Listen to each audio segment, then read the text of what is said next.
God, we're 7 people online before you actually.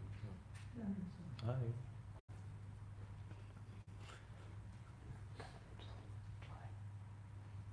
Have you done this yet? We did it with the Ruben's class. Oh yeah. Yesterday, last night. But it wasn't announced. This week we announced it. Because we just not going to get people in the class. All this stuff. But online we'll get.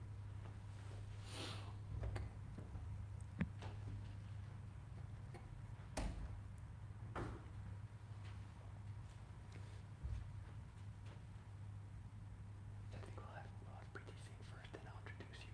Okay. Does that sound good?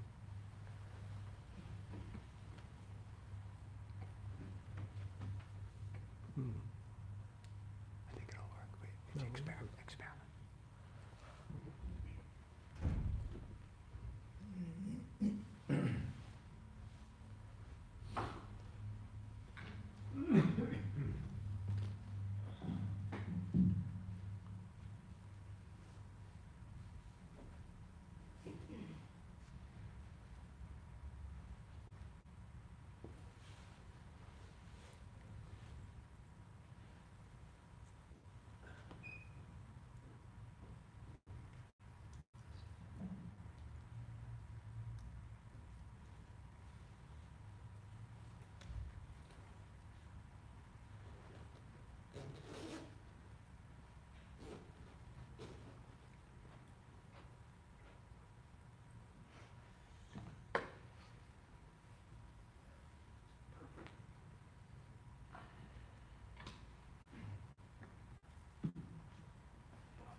We'll begin with an opening song sung by Preeti Devaprakash.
Pokeball.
pleasure to introduce to you Swami Atmajnanananda.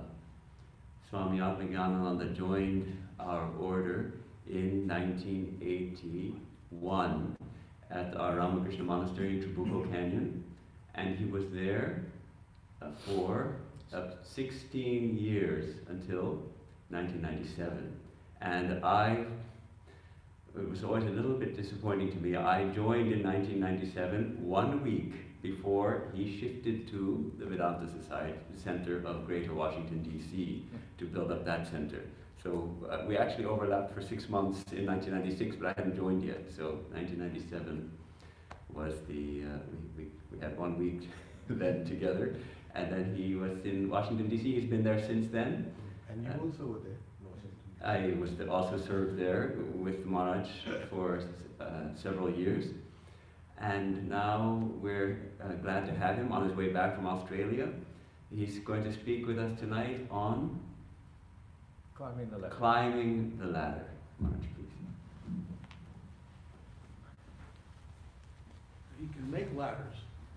Yes, yes.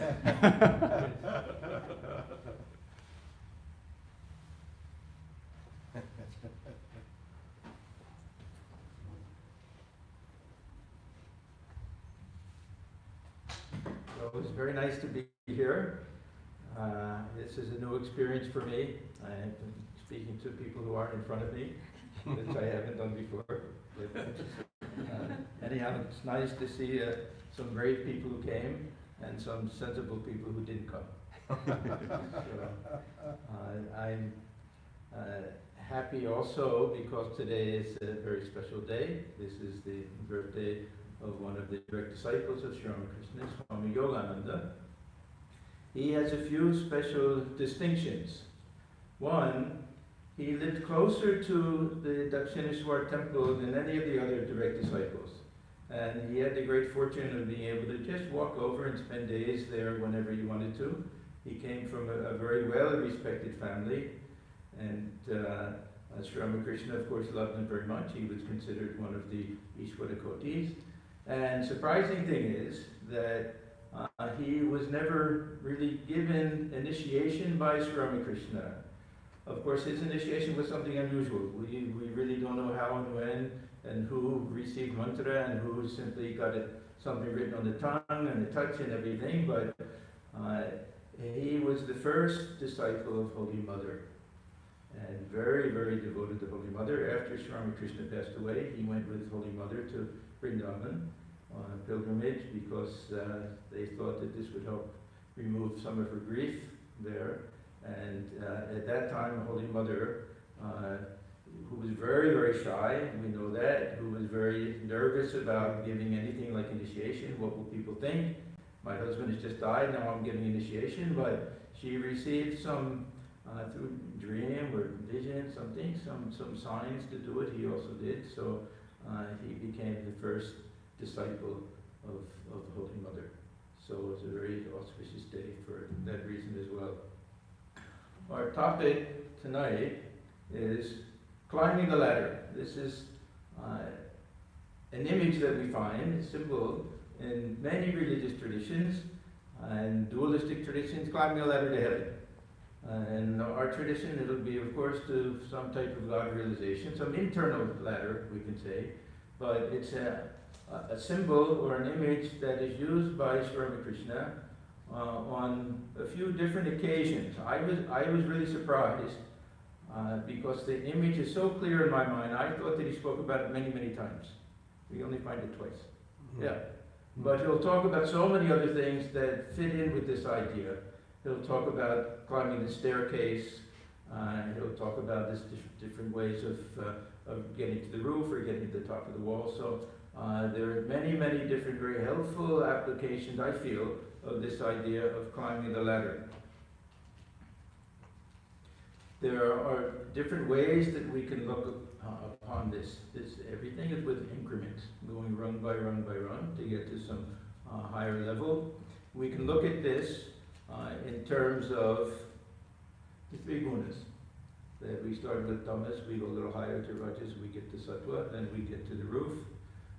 We can see this in terms of different levels. We'll get to all of these later. I'll briefly mention them now, then we'll get to a little detailed look at these. Where we have the first level of the, or first stage of the ladder will be preliminary, or Vaidhi Bhakti, Ramakrishna says, and then the higher stage, or maybe even a second ladder, will be this Anuraga. Then we'll see in the path of knowledge that Sri Ramakrishna speaks about first the path of negation, then affirmation, is Anuloma and Viloma, and then he'll talk about going from the Lila to the Nitya, from the relative to the absolute, and back down again. This brings up all issues of Jnana and Vijnana also. So many different things get tied in with this. And then at the end, we'll talk a little bit about the path of meditation and how we can look upon this as going into higher and higher states of meditation, either through Kundalini, or we can think of it in terms of going from Pratyahara to Dharana, Dhyana, different stages to Samadhi. And this will also bring up a few interesting types of ideas, I hope. Okay, now, what is the ladder? I mean, it's obvious in our tradition that this will represent some type of journey, some spiritual journey, some way that we can ascend to some higher type of level. That we started out either with Maya or some type of ignorance, and we try to break through that and go from darkness to light, to go to some state of either God realization or self-realization or illumination or nirvana, to have some type of experience, some direct experience of that absolute reality, either from a devotional point of view or from a point of view of realization of our very own self. This image of the ladder also shows that we have to pass through all of these different stages. Sri Ramakrishna makes a point that we can't skip any of these stages. If there's a ladder, we have to go on each rung, one by one by one. He gives the example of a board game. If you play a game of Monopoly, or any game like that, you throw the dice and you have to go through each of the stages, each of the different blocks, whatever they are, and till you get to the end. There's no jumping from one to the other. Now we see, of course, sometimes in spiritual life, there'll be some who seem to be born at a very higher stage, that they've skipped the first portions. They don't have to go through tamas, are very sattvic type of people. This may be done in a previous lifetime, or maybe they just got through it very quickly. It's hard to say. But Sri Ramakrishna's idea is that at each stage we have something to learn.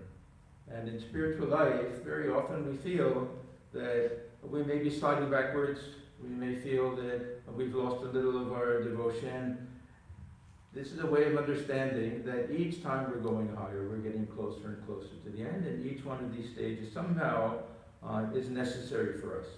That we're learning something, that nothing is wasted, that whatever we do will have its positive result, and that if we don't give up and we stay on the ladder, ultimately we'll get to the roof.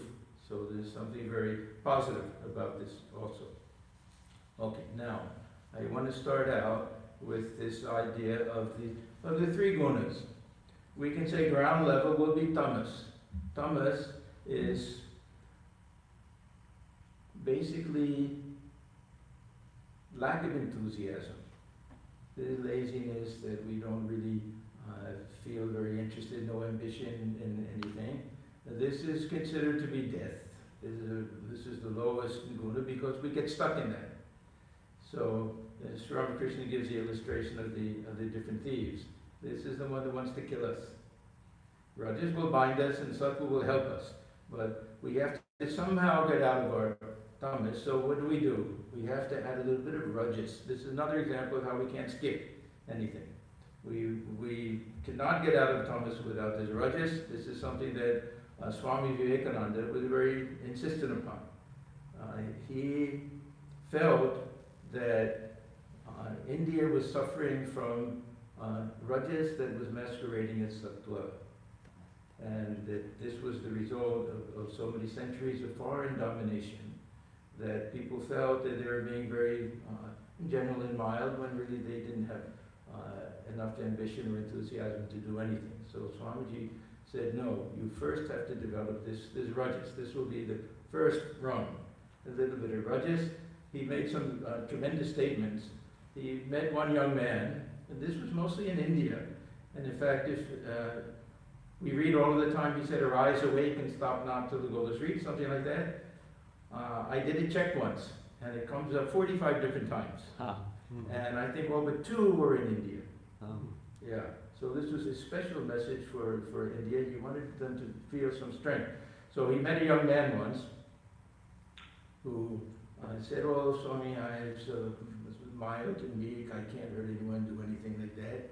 And Swamiji could see that he needed a little moxie. He needed a little rajas. So he said to him, can you tell a lie? And he thought, oh, Swamiji, how could I ever tell a lie? He said, then first learn to tell a lie. And I mean, at least do something. At least have that much that you can do something to your advantage. Another time, these young boys were asking how to understand Gita. He said, you'll understand it better by playing football. So I mean, he wanted people to be active. He wanted them to be up and doing. So we go from this tamas. So the first rung will be rajas. Once we have a little desire to do something, then we're starting on the ladder. But it has to be guided by sattva. Otherwise, this ambition and restlessness, this will lead to more and more problems. So it has to be guided by sattva. So we go from tamas to rajas, then rajas guided by sattva, and then the sattva, which has the rajas behind it, then we get to pure sattva. At the end, shuddha sattva, the shuddha pure sattva, this will be, and of course we're using our imagination, either the last rung or the roof itself. The different ways that we can look upon this. But we see that this ascension going from tamas to rajas has a certain incremental method to it. Once we get to sattva, we find a little bit of a difference. A little bit, because here we no longer rely on self-effort. This is a big distinction among many of the spiritual teachers, of course. The extent to which we practice self-effort, the extent to which we practice surrender, or sharanagati, taking refuge. There's a great statement that I heard. I never met Swami Nikhilanandaji, but I met many of his disciples. And I heard this statement. He used to say, the light that you see is not the end of the tunnel, but the beginning of the tunnel. Now, we have this expression to see the light at the end of the tunnel. We see that light and we think that we get there and that's the exit out of the tunnel, we're safe. But we get there and we find that light's coming from a different direction. But once we've gotten there, then we see it's very short distance. And then we know that we're definitely safe. We can get out of that. So we have this kind of two-tiered system. We'll find this in many different ways that this is expressed. This two-tier system in spiritual practice, where the first will be this tremendous type of self-effort, and then after that, it will be according to the different schools. It may be quietude, it may be self-surrender, it may be meditative life, it may be renunciation. There will be different ways of looking at it. There's a very helpful verse in the Gita, very interesting verse. It says, Arukshur Muner Yogam Karma Karanamuchyate Yoga Rudhasya Tasyeva Shama Karanamuchyate. This Ararukshu is somebody who wants to climb the ladder. This is literally what it means, somebody who's trying to climb to get higher and higher. He's trying to reach the level of yoga. Now, we would assume that the level of yoga will be the goal.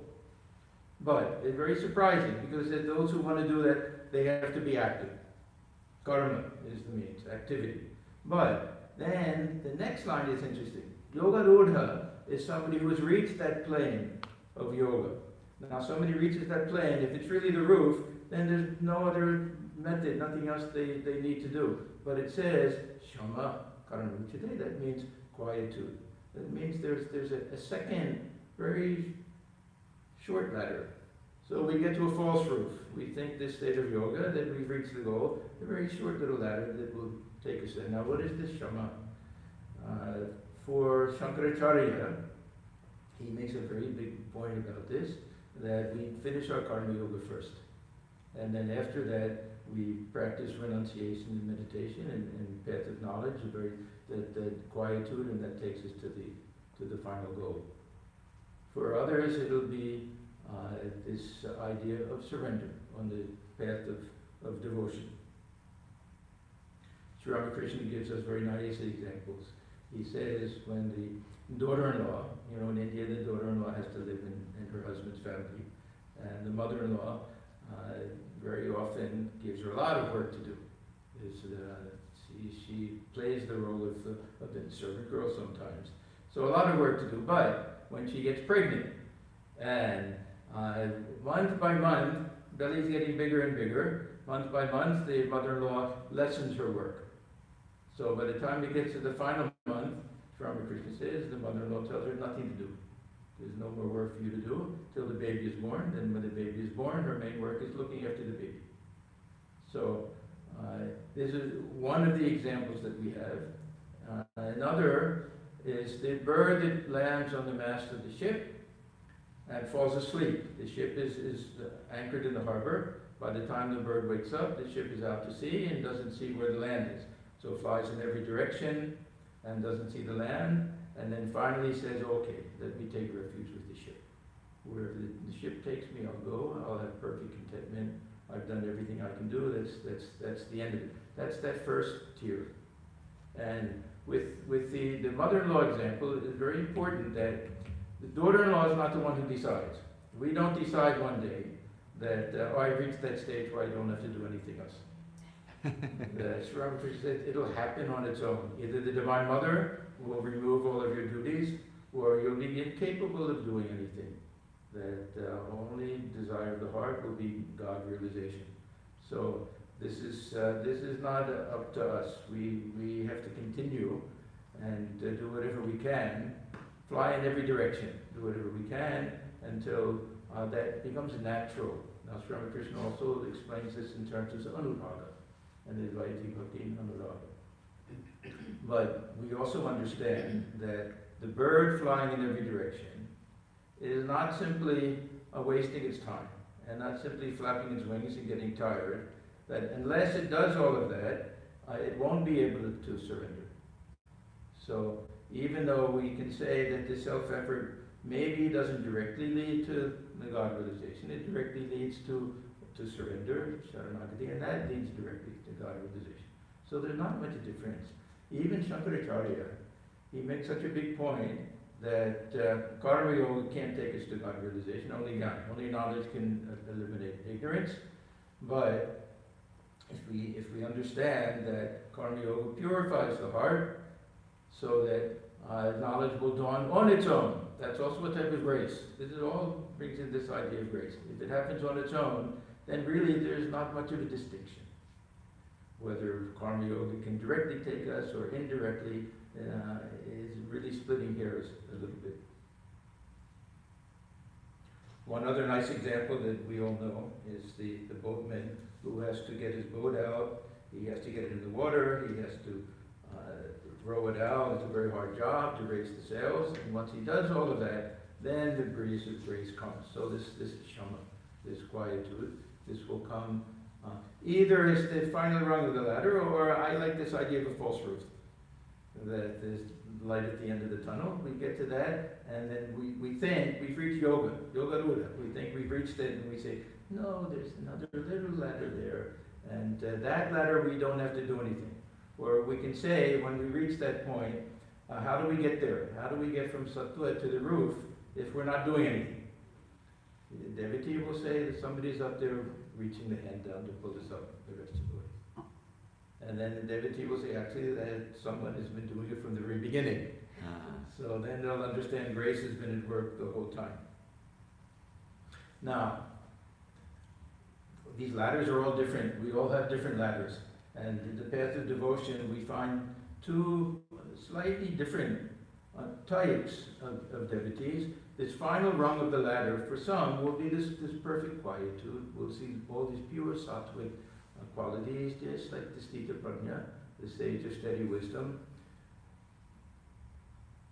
Perfect contentment and perfect letting go.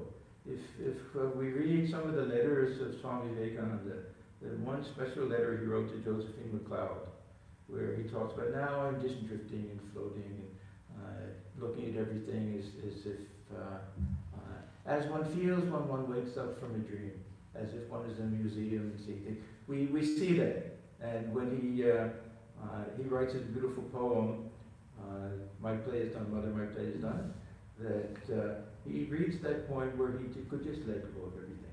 But there's another paradigm, and we see this in the life of Sri Krishna especially, that last rung is one of extreme restlessness and longing and anguish of heart, which Ramakrishna calls Vyakulata. This in the English gospel, this is usually translated as longing or yearning, but it's much more than that. It's actually a tremendously painful type of experience.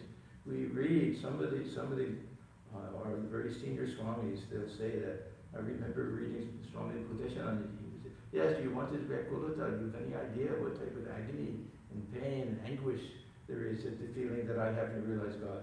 But it's necessary on this path. So this is that ladder of divine madness, we can say. And this is what Sri Ramakrishna followed. And he reached that point where it was only this Vyakulata that was responsible for his first realization.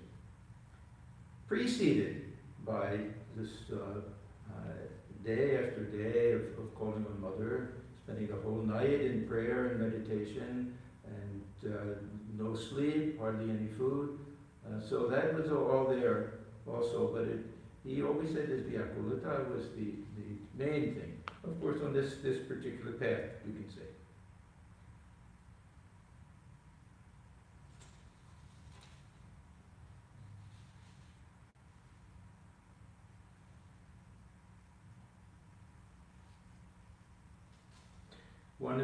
One of the nice ways of looking at this climbing of the ladder also is that we can gauge to a certain extent what progress we've made in spiritual life.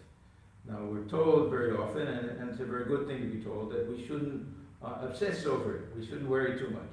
Am I making progress? How close am I? This and that. But there's a very nice statement, again, Swami Atmajnanananda.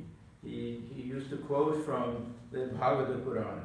He said there are 3 signs, this is very helpful, that our love for God will increase, our attachment to the world will decrease, and our concept of divinity will become clearer. So we'll see as we make progress in spiritual life, these things will come. Because sometimes we base it only on our meditation and am I having any visions, this and that, but really it'll be this transformation of character, which is the main thing. So this is that ladder of devotion, mostly. Everything gets mixed together a little bit, but some with this divine madness and some with a kind of soft, quiet type of devotion. But I want to look at the different types of ladders from the standpoint of the path of knowledge and then the path of meditation. The journey that we take, climbing the ladder on the path of knowledge, is from, in Sri Ramakrishna's language, from the Lila to the Nitya. And the English translation of this will be from the relative to the absolute, which is a good translation, but this it's a little bit more colorful, the way Sri Ramakrishna puts it. The Lila, this looking at this world as a divine play, not so much as from a negative point of view as just ignorance and Maya and all of that, but some sweet play of the Divine Mother, but still from the relative point of view. And he identifies and explains the absolute level with Nitya, with the unchanging eternal. So normally we think of, according to Advaita Vedanta, this relative plane somehow as Nitya, as unreal. Sri Ramakrishna, almost every time he'll replace nitya with anitya. A passing show. It's a passing show. That his life is fleeting, it's going by like that. We shouldn't get too attached to it. But going according to this relative higher and higher and higher, we reach that level of the absolute. This brings us to the method that is used, and Sri Ramakrishna again uses interesting terminology. Anuloma and Viloma. Anuloma and Viloma now, people know this mostly through pranayama. That's a pranayama technique. One is, I don't know which, you breathe in and you breathe out. This become a very popular thing. But really what it means is that we go up one way, we come down the same way. Anuloma, if you look at the hairs on your arm, you'll see it goes in one direction. But if you want to go back, you have to go the other direction. So it means the very path that we take up, we'll take on the way down again. So this, and again, the English translation is very interesting. Because Swami Atmajnanananda, he puts everything in philosophical terms. So there's Anuloma, he'll say first the path of negation, then the path of affirmation. Now the path of negation, this is again very typical Advaita Vedanta type of sadhana, where we break everything into two categories. It's interesting that Advaita means one, and yet our spiritual practice implies two. That at the beginning we have to have some concept of something is changing, something is unchanging, something is real, something is unreal. So we start out with that idea that from the relative point of view, you have a Hadika point of view, this Lila point of view, that we want to find out the real nature of the self, so, and the real nature of this external world. What is the real nature of Brahman? Whatever is changing has to be eliminated. When we want to know the nature of the self, whatever is the object is eliminated. Whatever can be seen as objective as opposed to subjective. This is called Drishya Viveka. This is one of the texts of Shankaracharya, and a very, very helpful way of trying to get to the real nature of the self. That if I can perceive something, I'm separate from that. And we have no problem with the body. When we get to the mind and the ego, generally we identify with the ego. I am that. But if we analyze, we find that this ego is also objective. It's something that is really just an idea that we have, and that I am the observer of that. So when we climb the steps, Sri Ramakrishna says, in very nice language, that we get to the first step and we say, no, this is changeful, this is not a Brahman. We go to the next one. We leave that behind. We go higher and higher and higher. Then when we get to the roof, he says that we understand, we realize that the roof is made of the same stuff that the steps were made of. The same brick and lime and dust and all of that. And so this, going to following this path of Neti, we get to the level of the roof, which he says is jnana, the highest type of knowledge. But coming down, a special type of knowledge. Whether it's higher or lower, people can debate that. It's lower from the point of view that the mind has come down a little bit. Higher from the point of view, it's a more mature understanding of things. So he says, we understand that what we rejected is unreal, now we know it's real, that it's that same Brahman manifesting as everything. So this is what he calls that state of jnana. So Sri Ramakrishna does a very interesting thing. He takes this Advaitic position that says that Brahman alone is real, this world is unreal, and he says that this statement, this world is unreal, is preliminary, it's not a final position, that this is helpful for us in our stage of the sadhana. This is for the sake of sadhana, we make this distinction, and that afterwards we find out that what we took to be unreal is nothing but Brahman itself, is real. So he changes it, he spins it around. It's not contradicting Shankaracharya, but it's looking at it from the other side. So he was asked one time, is the world then unreal? And he says, until you've realized God, this world is unreal. After the realization of God, we see the world is real. The exact opposite of what we would expect. We would expect that after the realization of God, we see this world is unreal, dreamlike, something like that. But he says, no, then we understand that what we've been seeing all along is nothing but Brahman. There's Swami Atmajnananda, who was a great Jnani, who was said to have, in his very final days, to have made a great statement, Brahma Satyam, Jagat Satyam. This Brahman is real, this world is also real. So it's just looking at it from a different point of view, we can say. But for Sri Ramakrishna, the position of Advaita Vedanta is also Mat. He has this famous statement, Yotavat Otopat, that is as many, generally we say as many faiths, so many paths, but this Mata also means any philosophical position. He doesn't take that as a final truth. For Sri Ramakrishna, final truth is experience. It can't be put into words. So if it's helpful, then it's okay. But the state of Vijnana is where we see things differently. That's really the state where there's no distinction of anything. Then he sees, for Sri Ramakrishna, he saw everything as divine. He saw everything as the Divine Mother in manifest form. Sometimes Chidkana, that everything is congealed consciousness. And he saw God dwelling within all.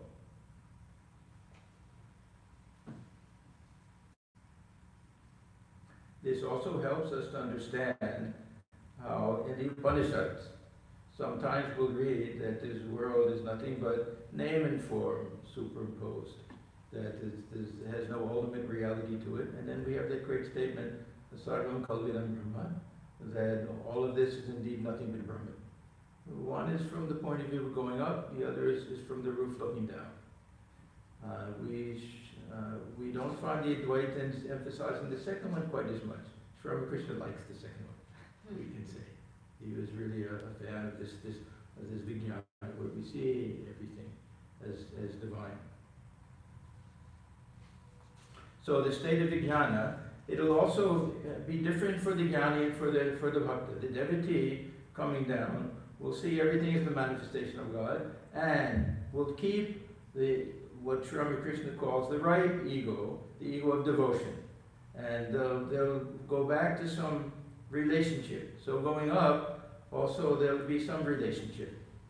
That Sri Ramakrishna says, hold on to that. Let that be the ground of your spiritual life. That look upon yourself as a child of God, a devotee of God, servant of God, something like that. And then afterwards coming back down, reestablish that relationship. So Sri Ramakrishna said that he could live in the world by keeping this ego of devotion, which meant for him this feeling that I'm a child of the Divine Mother. And when he would go back and forth, as Bhavamukha, he would go a little higher, he would feel that merging in oneness, a little bit lower, he would see that relationship. So sometimes he would say, when I look within, sometimes I see there are two. I see mother is there and her child is there. Sometimes I see mother alone is there. So even the state of Vijnana, it depends how close it is to the roof and how far down. You can't go below this sattva, this level of sattva for the Vijnana. It'll never go below that heart level, but still there'll be some distinctions there. Okay, now we will get to the ladder of the yogi. Now we'll see similarities, especially the path of Jnana Yoga and Raja Yoga. They're generally connected to each other, but we'll see some distinguishing features, and this will bring in some interesting ideas with regard to the nature of samadhi. Everyone is interested in samadhi. I remember Swami, of course, again, I never met Swami Prabhupada, but I heard that he used to say, if I put samadhi in the title, everybody comes. If I talk about anything else, they may not come. Anyway. But everyone is interested in that. And I remember the first few times then when I read the Gospel of Sri Ramakrishna, that I would get all excited. We reach the state of jnana, and then we come back, and we have this nearly called the samadhi and all of this. And then Sri Ramakrishna would say, yes, most people, the body will last 21 days, and then they'll cast it off. And then he'll talk about bhava, prema, these highest levels of devotion, ecstatic love of God. I'm thinking, wow, fantastic. And of course, only the Ishvara Koti's got that. So then I'm thinking, okay, so we do all of this, and we have this samadhi, and we remain in the body 21 days. What fun is that? Can we not come back? And could we not be Vijnanis, or at least Jivan Muktas? Interesting question. When we read so many statements that Sri Krishna makes, the little doubt comes there. So I had a great curiosity about these things. I now understand that it's really not such an important question for us. We're still in the lower rungs of the ladder. We can worry about that later. But to me, it's a little bit interesting. And Sri Krishna makes many, many different types of statements, many footnotes, and many caveats and exceptions to all of these things. So, this ladder of Raja Yoga, we can look at it on some level as the final 4 stages of this Patanjali's Raja Yoga. The first 4 are all preliminary, and then we practice pratyahara. We try to withdraw the mind, and we try to concentrate it, dharana. Then we practice the dharana. It leads, it deepens into dhyana, into meditation. Then this will itself deepen into samadhi, and we'll have different types of samadhi. This samadhi, we can say, will really be the roof level. Now, whether we climb up on the roof, whether we look over it, whether we get up there, whether we dance around for a while, take a stroll, quickly come back, whether we jump over to the other side, these are all up to our imagination, how we want to try to understand these things. But even the samadhi will have different levels. We know about our savikalpa samadhi, nirvikalpa samadhi. Savikalpa samadhi, a little feeling of I is there. If this little feeling of I is there, that means the mind is still there. That means that there could be some mechanism for us to come back down from that. Nirvikalpa samadhi, there's no I left, there's no mind according to our ordinary understanding. They use the term manonasha, that the mind is destroyed. Now, not really destroyed. The yogis who do attain to this nirvikalpa samadhi and come back down again, it's not that their minds are gone, but at least for that period of time, the mind is not there. Or we can say that it's not the ordinary mind. Sri Ramakrishna always made this distinction. In the Upanishads we read that Brahman cannot be reached by mind and speech. And whenever somebody would say that to Sri Ramakrishna, he would say, no, it's not true. He would say it can't be reached by this ordinary mind, but this purified mind. And purified buddhi become one with the real self. And a very sensible thing. If it's just destruction of the mind, then we can have some brain injury. That won't be samadhi. So there has to be something functioning there, only functioning in a non-functional way. No vrittis are supposed to be there at that time. But something remains in C form so that the mind can come back down. Just as we go into dreamless sleep, everything gets in that C form, karana sharira, so that when we wake up, it can come back again. But comes back transformed. This is a very important distinction. That once we have this samadhi experience, that the appearance may be the same, but everything is very much transformed. So this samadhi, this is a very, very interesting question because Sri Ramakrishna, he mentioned so many different types of samadhi. He had a conversation once with one Pandit who came there, and he's saying, well, you know about this samadhi and that, and then he starts talking about Chaitanya samadhi, Sthita samadhi, Jada samadhi, all these different things. And the Pandit starts saying, no, I don't know any of these things. So, and even nirvikalpa samadhi, there shouldn't be any distinction, right? It should be absolute. If there's no vritti, there's no vritti. Mind is not functioning, it's not functioning. But Sri Ramakrishna, sometimes he would go into a very deep state of samadhi. It would take a long time to bring the mind back down. Sometimes not so much. So even there, and this I liken to how long we stay up on the roof. Or do we keep one foot on the upper rung and never really go up there? It is very hard to say. Now, what about ordinary people? Sri Ramakrishna, he makes these distinctions.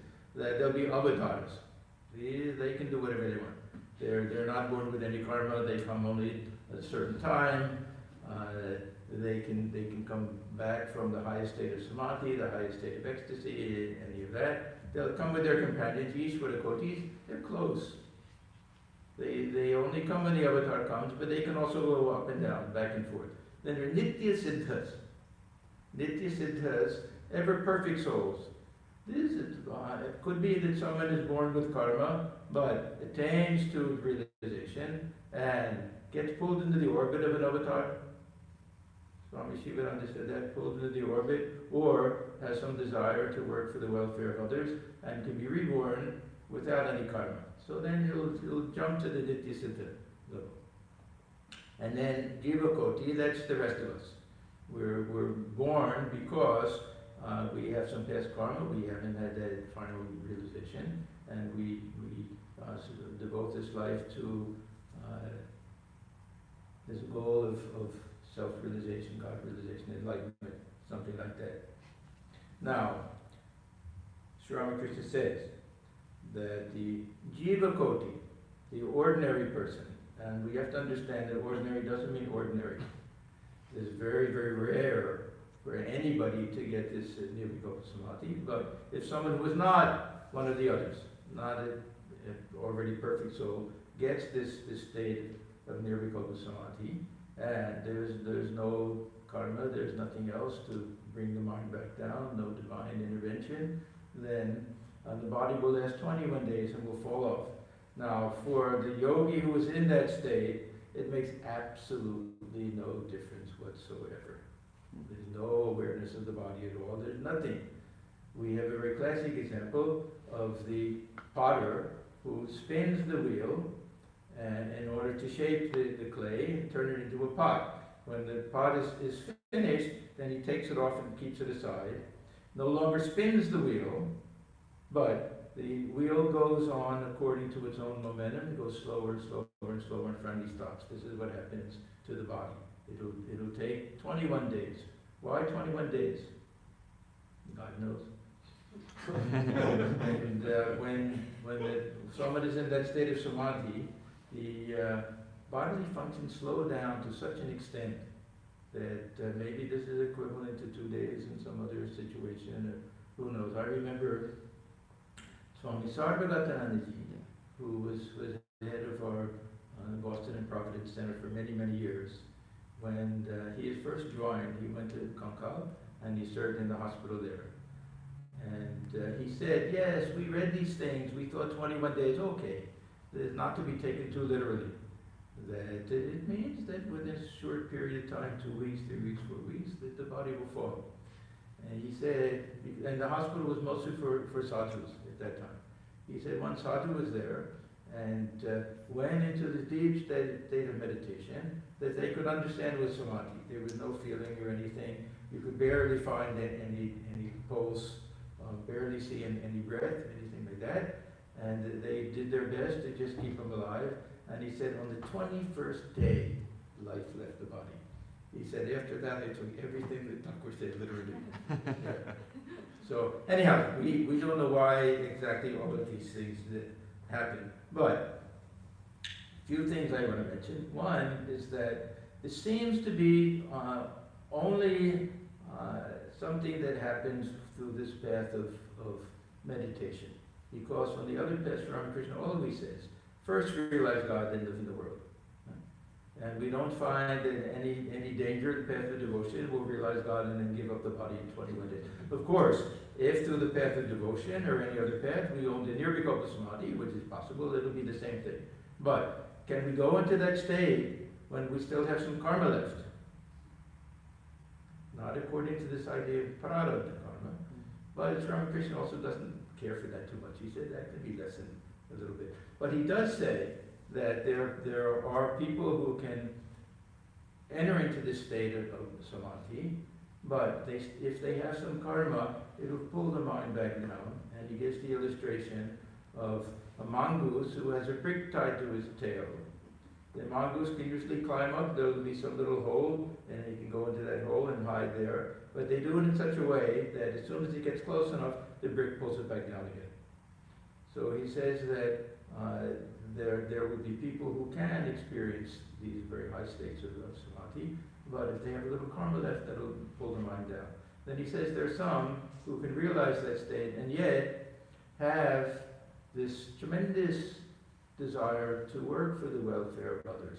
This also can bring the mind back down. He tells a story of the four friends. Most of you know all of these stories, but anyhow, they're walking down the road and they see there's a very high wall, and on the other side of the wall they hear tremendous joy, singing and laughing and the music and everything. And one by one they climb up to the top of the wall, and whether they use a ladder or not, it doesn't say, but we can assume they use a ladder. And they get, it's not exactly a roof, but there'll be, a few feet at the top of the wall, a wide wall like that. One by one, they see that tremendous joy and they jump over. Now, they have no choice, because an ordinary being, if that tremendous joy is there won't be any desire to come back. We read about these near-death experiences, and a little bit of a similar situation, because very often they'll say that, I saw the light, it was so wonderful, I had no desire to go back into that body and go back, but something pulls them back. That means they have a little karma left. If it had been up to them, they would have just gone. They wouldn't have cared about it. Like the yogi, the pot that is off the spinning wheel. It doesn't make any difference what happens there. They're completely separate. So, one by one they jump over. The fourth one who goes up says, this is how wonderful, but is able to restrain himself and say, no, let me go back and tell other people about the tremendous joy on the other side of the wall. Now, is this someone who's already Nityasiddha, already perfect, already Nishparakoti, or someone who has that tremendous compassionate heart? Not very clear. Swami Krishna, he leaves a little room for us to try to figure out these things. He gives many different types of statements. So, when we get to the top of this ladder of meditation, if we're very fortunate, if it's the end of our life, if our karma is all gone, we can go directly from that state of nirvikalpa samadhi to realization it won't make any difference. The state of nirvikalpa samadhi and the state of final liberation for the jnani are one and the same. Whether the body is living or not living, it won't make the slightest bit of difference. But as I say, it seems to be just on this one particular path. The Buddhists, of course, have this idea of the bodhisattva. They don't have these incarnations and all of that, but this is someone who has achieved enlightenment but won't take this final nirvana, the parinirvana. They'll take a vow to be born again and again, to work for the welfare of others so everyone can have that realization. The best example we have of this is Swami Vivekananda. May I be born again and again. Yeah, he made so many beautiful statements. It may be good that I get out of this body, that I spit it out. Gas it out like a worn-off cloth. Yeah, like a worn-off cloth. But I won't stop working until everyone has realized their oneness with Brahman. We've made beautiful statements like that. So he was the ultimate bodhisattva. Of course, we'll say Ishwarakoti also that way.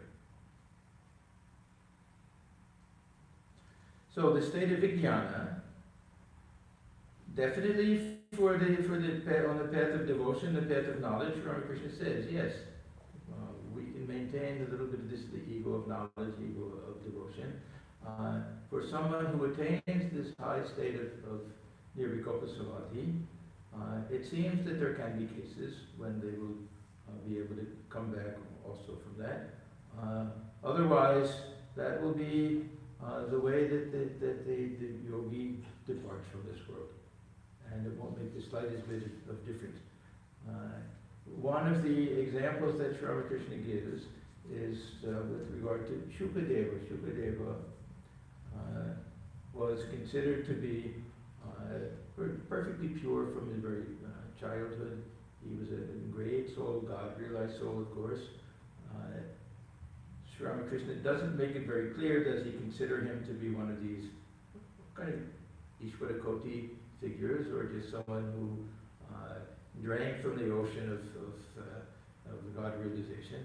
So he makes some interesting statements about him. Just for us to understand that these things are not written in stone.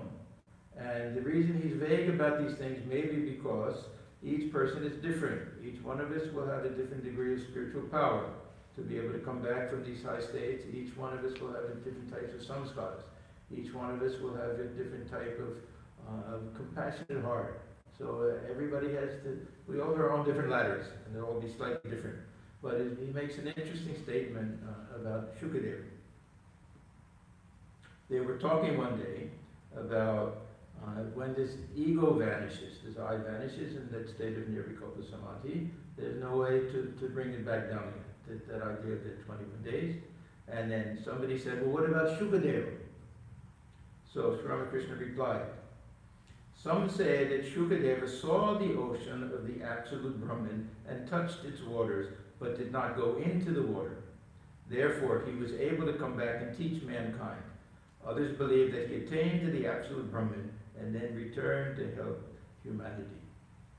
So these are open questions. As I said before, these are more curiosity things that we shouldn't worry about what the roof is going to look like. Do we want to stay there? Do we want to come back? Do we want to jump over to the other side? The important thing is that if we understand that the ladder that we have is the best one for us. And it can be a combination. The best type of ladder is a combination of the 4 yogas. And then once we get on it, we stay on it. This is Nishtha. And we go step by step by step until we reach that point where we're free. We reach that point where grace will take over. Sri Ramakrishna says that this Vaidhi Bhakti, that we do everything we can to reach a certain point, and then spontaneously this love of God comes. And he gives another nice example that we're waiting all night long for the sun to come up. And darkness and darkness and darkness, we have no idea how much longer it'll be, how many more rungs there are of the ladder. We keep going higher and higher and higher. But as soon as we see the little red glow on the horizon, we know the sun will come up. So when we get to that point, the final rung of the ladder, we have nothing to do but wait, nothing to do but feel that grace and experience that divine joy. So there's just one way of I thought it would be nice to look at this spiritual journey according to Sri Ramakrishna's idea of climbing the ladder and getting to it. So I thank all of you for coming here when I know that most people are afraid to come to any place where others are around. And thanks to Swamiji and to Yogananda for inviting me. Yeah. A wonderful talk. Thank you so much, Maharaj. When you hear his talk, you can understand that he's a very deep student of the Gospel of Sri Ramakrishna. He studied it so deeply because he keeps bringing the stories and the subtle differences in different places that Sri Ramakrishna gives slightly different angles to the stories. That's wonderful.